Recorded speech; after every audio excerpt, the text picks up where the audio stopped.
Oh, hey everybody, welcome to the third edition of Matt's Metal Show, and I'm your host, Matt Lords. This is like the Blair Witch edition, because I decided to do some different lighting and move to a different room. We're not sitting on the couch today, we're sitting in the man cave, and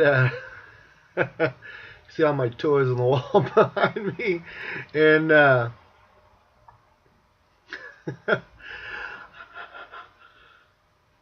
anybody finds this, I can't even remember Blair Witch.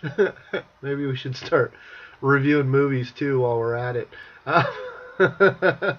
Couple of things I wanted to talk about, and it was funny. I was looking online, and I ran across this little blurb with Eddie Trunk, and he was doing his radio show, and some guy dialed in and was asking him about some live Van Halen album, I guess that's in the works, and we had just covered live albums on the last show, and it was funny because this guy was like, have you heard it? And as Eddie surprised me because he actually said, hey, he told the guy straight up, like, because the guy asked him, well, why would they put it out if it wasn't good, And I don't think Eddie answered the question ever. And we should ask that question too. Why would they put out... Actually, the biggest question is, why would you put out a live Van Halen album with David Lee Roth this late in the game? Anyways, though, but I was stunned because Eddie was like, he was straight up. Eddie was like, let's be honest, David Lee Roth has never been a good singer live. And, I kind of said that on my last show. I thought that was funny. So, kudos to Eddie for, like, laying it down and actually telling it the way it is. I don't think he does that a lot on the VH1 show. I think he kind of holds back a little bit because most of the time he's like, oh, that was okay, And no, on his radio show, he was just like, dude, that David Lee Roth sucks live. It's awful. And he did admit, and I'll admit it too, I saw David Lee Roth live. He's a great showman. And, and that was the thing with Van Halen is he was the front man. He was Dave. He was, let's shuck and jive and have attitude and be a rock star, and that's what he was. I mean, David Lee Roth, let's face it, is one of the original rock stars. That guy was just like larger than David life. Lee Roth here, and I'm not really gonna sing, but I'm gonna run around with a sword and chop off the tip of my nose so I can show everybody how cool I am. Yeah. No. That's not cool. I mean, let's face it, guys. Really, let's face it. Are you racing out to check out Van Halen's live show at any point this time? I was 14, I think, the last time the real Van Halen was together. It's been a long time, and I think it's time to stop. I mean, you're not even coming out with albums anymore. And you know why? Because there's really no point. You kicked Michael Anthony out of the band. You let Wolfgang, Eddie's son, join the band, so now you got 3 Van Halen members and 1 David Lee Roth. And have you seen that guy?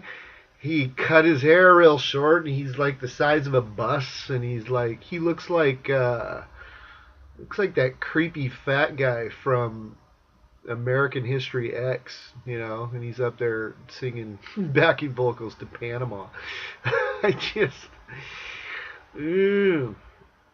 Hey, let's come out with a live album, and we'll say, yeah, because most of our fans are dead, or they're all in, like, nursing homes with busted hips and blue hair, and the fact that, like, there's people sitting around, like, interested in Van Halen coming out with a live album with David Lee Roth is staggering. Nothing like wait until the last minute. Hey guys, well, hold off. we'll wait like 40 years and then we'll stun them with a live album. Yeah, and then you can see through the top of my weave on the top of my head, and I'll run around and wearing a business suit and look super cool, and I'll open my shirt up and I'll have a vest of Japanese tattoos all the way to my titties. Yeah. I mean, really, Dave, back in the day, I liked Van Halen with David Lee Roth, and I remember when Dave left and he went and did Eat 'Em and Smile, and then they had the big, on MTV they would have the back and forth, the war, absolute war between Van Halen with Sammy Hagar and David Lee Roth. And I got to tell you, over the years, I liked the David Lee Roth stuff. I thought the David Lee Roth stuff was hipper and cooler, and definitely, obviously, Eddie's better work. But and some people are going to disagree, but you gotta, dude, Van Halen turned pop, and don't get me wrong, I like a few of the Van Halen songs, like Finish What You Started, and, there's some of the 5150 stuff's okay, a bunch of keyboards, but it wasn't anything stellar, guys. Was there anything that blew your mind on 5150? Because if there was, then I don't think you ever heard the first four Van Halen albums. That was when Eddie was hungry. Eddie was pushing the boundaries of his guitar playing. Was he doing that with Sammy Hagar? No, he wasn't. And Sammy is obviously a cool dude. I probably definitely want to hang out with Sammy Hagar a lot more than I want to hang out with Dave Lee Roth. I mean, Dave Lee Roth, let's face it, like, he's like somebody's old creepy uncle that, just, the guy has, clearly lost his mind. He thinks that he's like still super cool, and it's like, dude, there's generations of people that don't even know who you are. I mean, there's probably more people in New York City that remember you as a paramedic than they do as the lead singer for Van Halen. I'm just throwing it out there, Dave.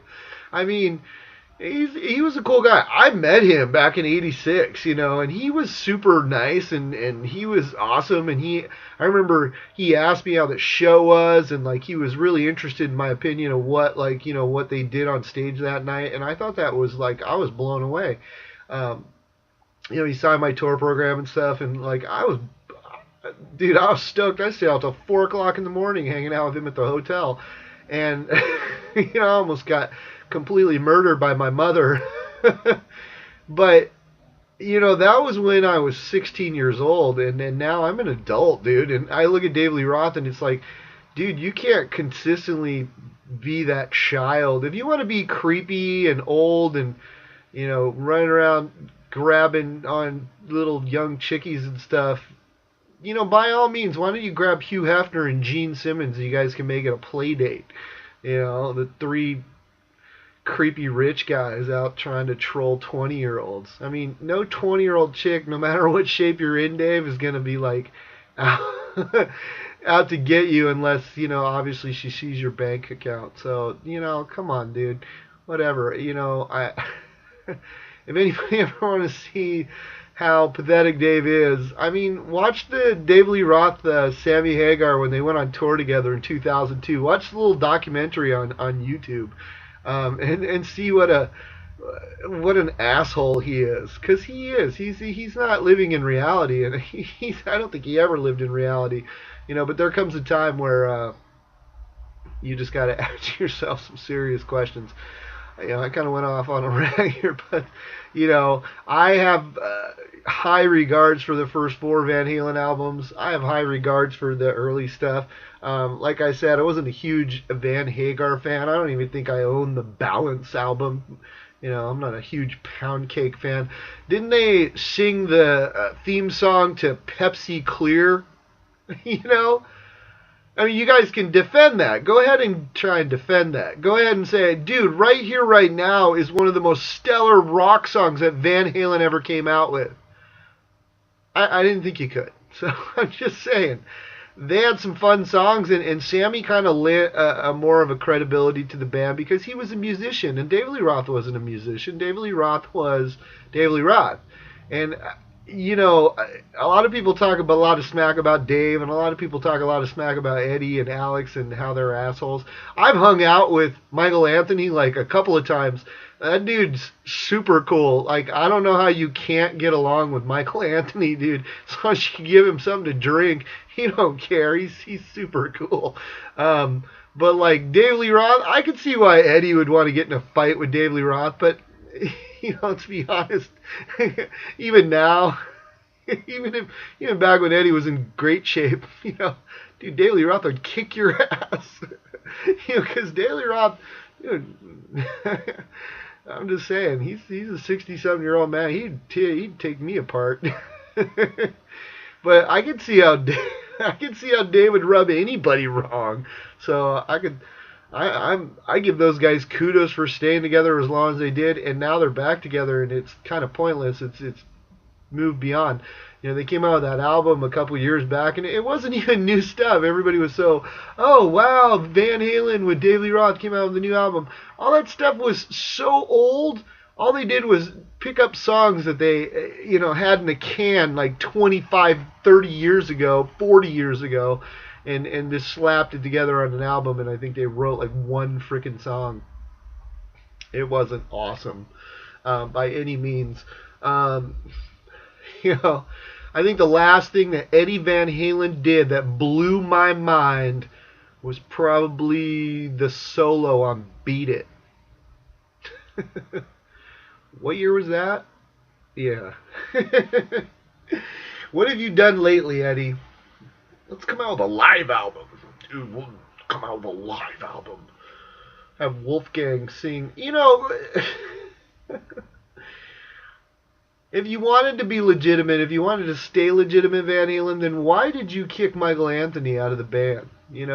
Your old fans want to see the real old Van Halen, the original Van Halen, and that is with Michael Anthony. And people will undermine Michael Anthony's part in Van Halen because, is Michael Anthony the greatest bass player of all time? No, he's not.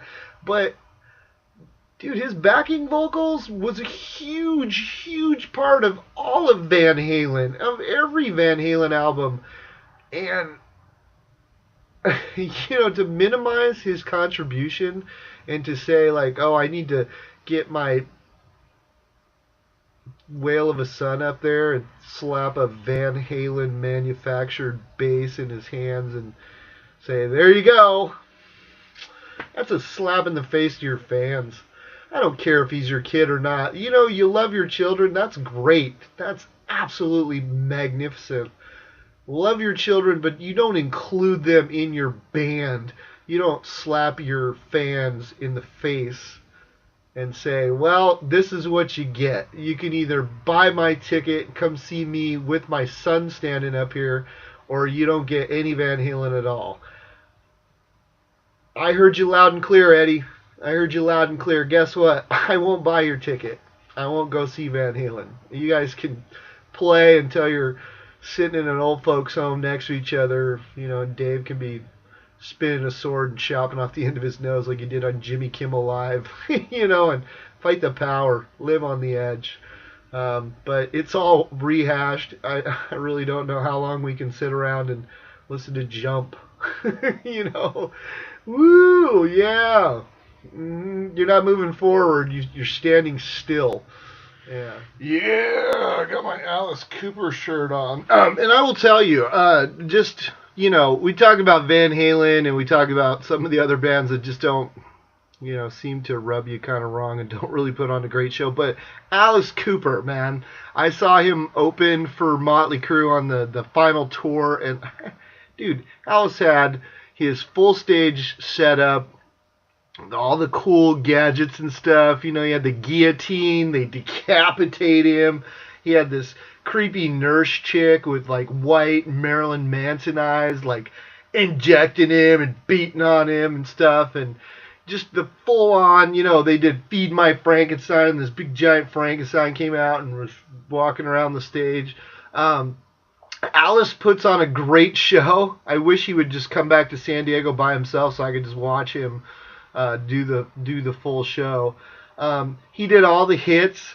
Feed My Frankenstein and Welcome to My Nightmare and No More Mr. Nice Guy, School's Out, I'm 18. He did all the Alice Cooper, classics. And then he didn't do Man Behind the Mask, though, the Jason Voorhees song, which I was a little disappointed because, the chorus is choo choo choo, ah, choo choo choo. But I will tell you, man, here's a guy who's in his 60s, sang every part of the song, came out with the boa constrictor, just did a full on show. People went crazy, and it was phenomenal. He had 3 guitar players, which I thought was a little over the top, but really tight band, sounded great.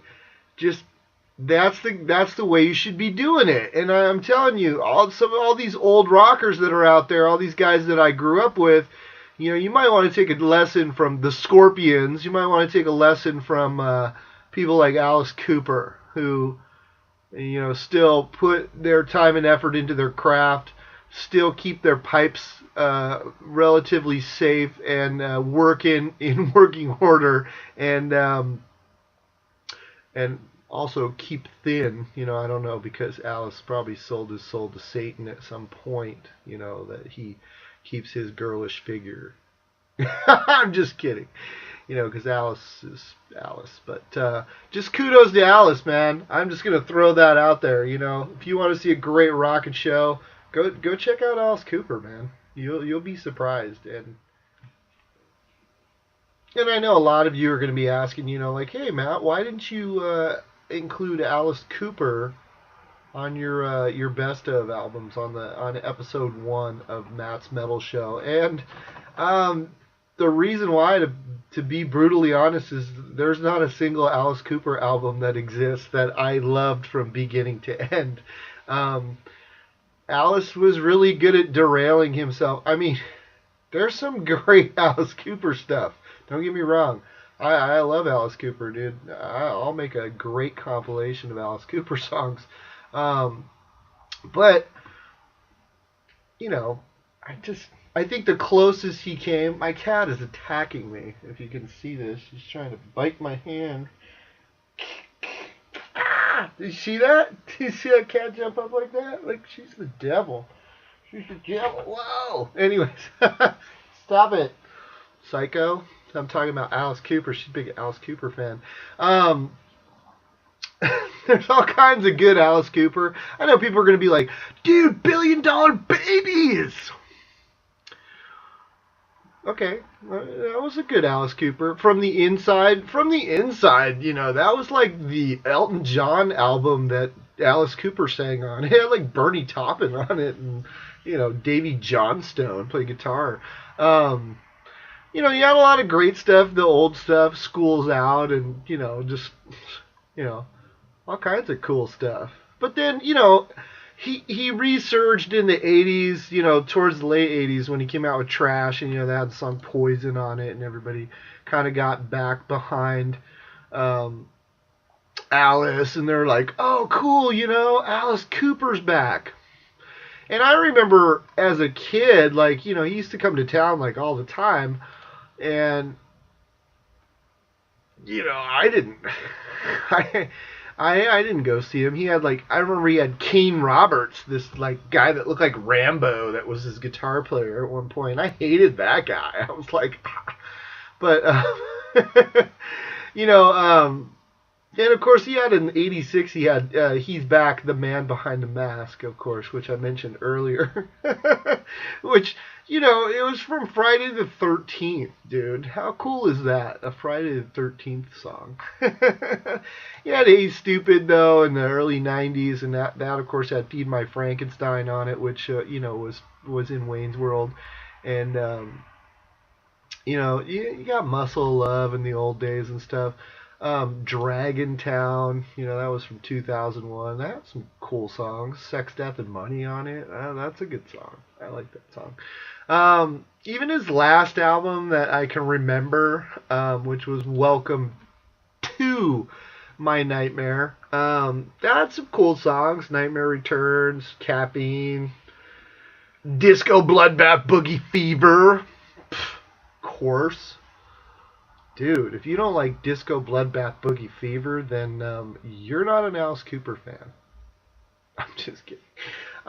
He even did that song on there with that chick from like hip hop, you know, the one that sings "We Are Who We Are," what Kesha or whatever her name is, called "What Baby Wants," and I actually like that song. That was a cool song. They kind of trade off, um, you know, singing back and forth, and that I thought was a cool song. But like I said, you know, Alice tended to derail himself. He would start out an album like really cool, and he had some cool stuff, and then he would kind of come out with like a really kind of, you know, over the top song that he thought was super cool, but it turned out that it probably wasn't that cool. It was kind of lame. So, but dude, Alice is Alice. He's one of the pioneers, you know, of hard rock. Definitely theatrical rock. Alice has always put on a great live show.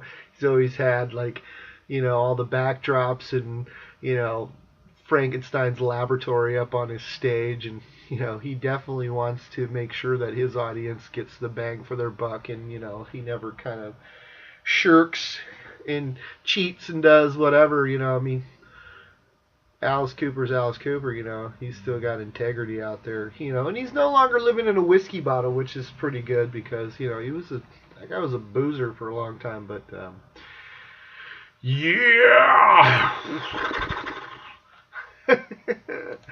'Cause he's back, the man behind the mask, and he wants whatever he wanted. Jason, what did Jason want, really? I mean, we have to ask ourselves, what was behind Jason's motivation? Was it that his mom got decapitated? Was that his motivation? Was it the fact that he drowned in the lake, in Camp Crystal Lake, because the people that were supposed to be watching his weird ass was trying to, you know. I wonder if Jason was a big Alice Cooper fan. Choo, choo, choo. I met Alice. I'm going to tell my Alice Cooper's quick here because it's funny. We were at the NAMM show and they said, Alice Cooper's coming. And he was coming to two places. He was going to Shure Microphones, which was down on the floor inside the Anaheim Convention Center. And he was going upstairs to Fender. Now, we decided, me and my buddy George, who is like my road dog, we flip a coin, and we decided, you know what, let's go up to Fender and we'll wait for him, okay? And it turns out that was a good idea because the man Korn was supposed to show up at Shure Microphones, and they never showed up. They like boned all these people to meet them, and then Alice showed up, and then I guess Korn finally showed up, and what happened was, because we were getting reports from people that were going up and downstairs that it was a disaster. So anyways, we get there, and it's getting late. Now, the show usually closes about 5:30 or 6 o'clock. I think it's 6 o'clock. It's getting late, and, you know, we're up there waiting in line, and people start leaving, actually. People started like, oh, you know, he's not going to show up. It's almost 6. They're going to close the show down. They're going to kick us all out. So, you know, everybody started to leave and stuff. Well, Alice, being true to form, you know, because he loves his fans, dude, he shows up. And so we got to meet him, and it was cool. And I've included the picture and a couple of things. And the cool thing about Alice is that, you know, he had the black gloves on and, you know, the big cross and stuff. And what a lot of people don't realize is that, you know, even though Alice Cooper is up on stage getting his head cut off, you know, walking with a big boa constrictor on his neck singing School's Out, you know, he's like a born-again Christian, and he has been for like 30 years. Alice is a showman, but he's a good guy. He's not, you know, he's not living in a whiskey bottle anymore, so he's a little different nowadays. So the funny thing was, I get up there and I ask my buddy, hey, like, can you take a picture of me and Alice? And it's funny because in the picture he looks like Steve Carell from The Office.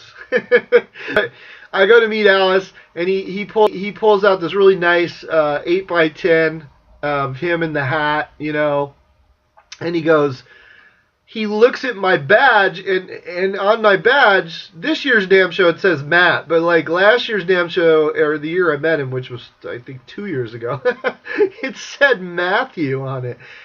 So here's Alice Cooper, right? And here's a guy that, we've all heard stories about him and Frank Zappa. I won't go into details. We have heard terrible things. This man has done terrible, terrible things. And not to mention just being bloody and sweaty and, throwing innards out to the audience. Who knows what he's doing. But so Alice looks at me and I look at Alice, and Alice goes, "Oh, Matthew, that's a nice biblical name."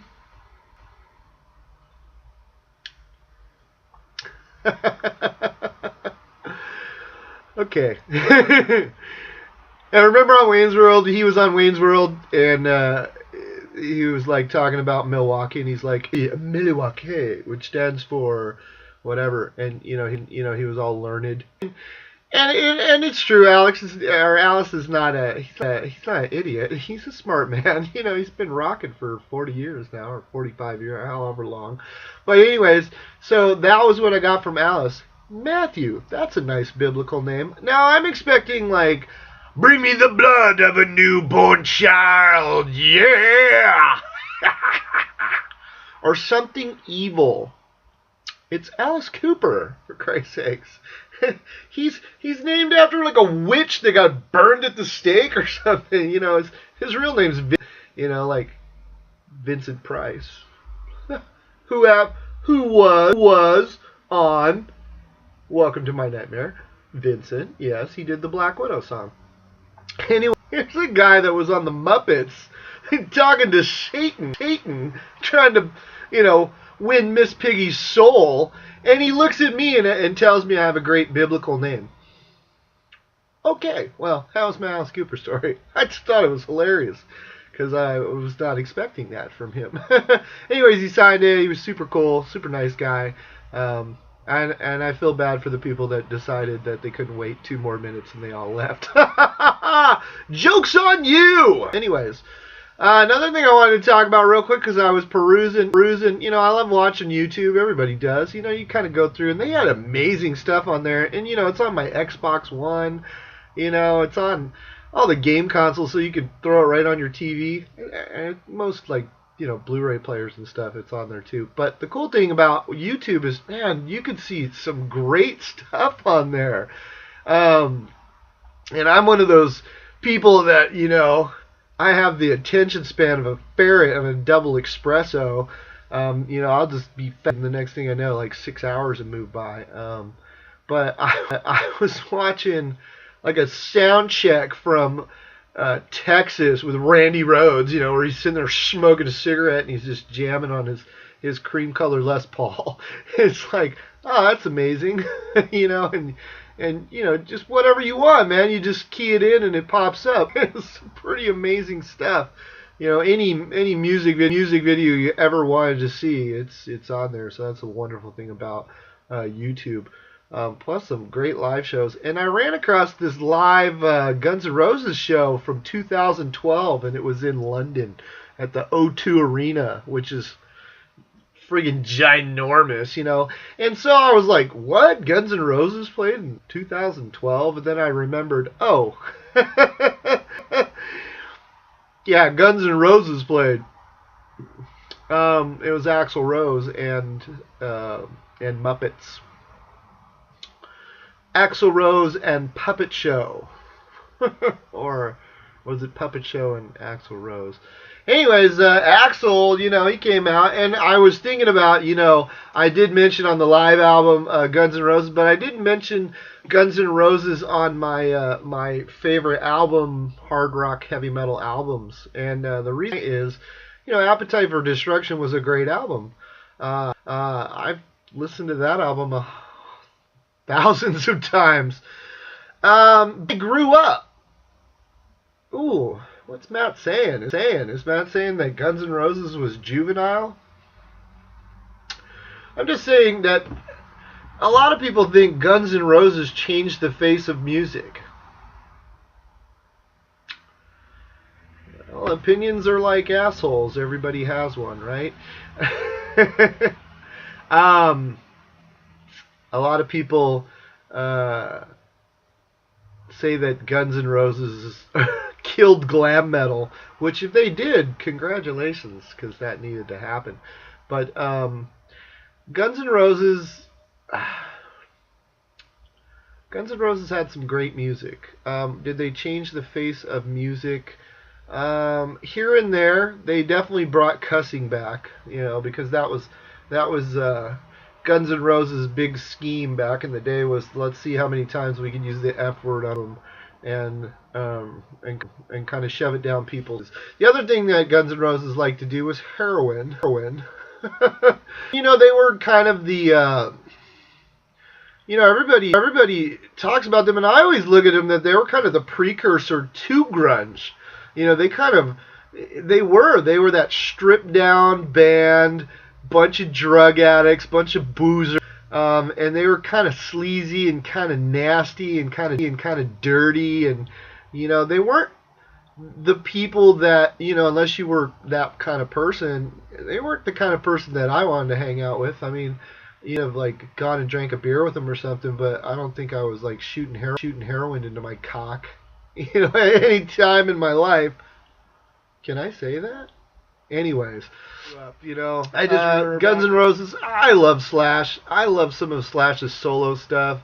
That song that he did with Fergie on his last album, I like that song, Beautiful Dangerous. That was a pretty cool song because it was cool for two reasons. One, it showed us Fergie can actually sing, and two, it was just a cool song. And then the stuff he did with Miles too, Back to Cali and stuff, and and then some of the other stuff was okay, like the song he did with Ozzy. It was all right. But Slash's a great guitar player. But is he one of those guitar players that I say to myself personally that he's like super influential to me? Not really. He's not. I don't. Me personally, he's not on the list of greats. He's a great guitar player. Izzy wrote a bunch of the songs. But Guns N' Roses was dirty and sleazy, and I love Double Chalk and Jive. That's like one of my favorite songs from Guns N' Roses. But the problem with Guns N' Roses is they rose very quickly. They had their minute, and then they burned out like a dying star. People are gonna freak out that I'm saying that, but it's the truth. Who's sitting around waiting for a Guns N' Roses reunion tour? Axl Rose can call it Guns N' Roses, but if you watch that O2 video from 2012, first of all, he looks like a creepy homeless dude dressed as Axl singing songs, and people were like, oh, he sounded so good. Well, he sounded like Axl Rose, and then he had like 15 guitar players on stage, and I think one of them was that dude from, 6 a.m., okay, and then like, he had like Rob Bumblefoot up there who does look like a homeless person. He's a great guitar player. I've seen him play at the NAMM show. He's a great guitar player, but it's just like, what's the point? How great are you? You're up there playing somebody else's music, and then you're playing for a guy that's obviously clearly clinically insane. Axl Rose got so much goddamn money because he bought the Guns N' Roses name from all the other idiots in the band. I don't know why they gave him creative control. I guess everybody wanted to make a dime, but there was a time when I believe most of the good stuff was written by Izzy and Slash. I'm sorry, it wasn't written by Axl. When Axl started writing the songs, that was on like Use Your Illusion 1 and 2, and it just started becoming grandiose. It was like taking some dirty guy that's some piece of shit and handing him the keys to the Ferrari. Is like, he just started acting like he was so refined and so cool because everybody was buying into his jive. Watch A Year and a Half in the Life of Metallica. It's hilarious some of the things that guy was doing when they were out on tour, and James Hetfield was calling him on it because James had no fear of him. James probably he still has no fear of him. I don't think anybody should fear him unless they're in a dark room with him. Anyways, just being honest. So, I personally, to me, I think Guns N' Roses is a footnote. They're a footnote in the annals of rock music. They are. They were there for a little bit. I saw them with Metallica, and they played this big grandiose show with backup singers and horn section and Axl playing piano, and then they were gone. They destroyed themselves, and they're all super rich. They don't really, well, except for Steven Adler. um, sorry. Hey, do some more drugs. Cool. Sit around and wait for Axl to call you so you can all get back together. Have you seen that guy? I've seen him on That Metal Show. A little pathetic, dude. Like, dude, you're on Appetite for Destruction, and some people consider that one of the greatest albums of all time. I don't. It's a cool album, but I'm sorry.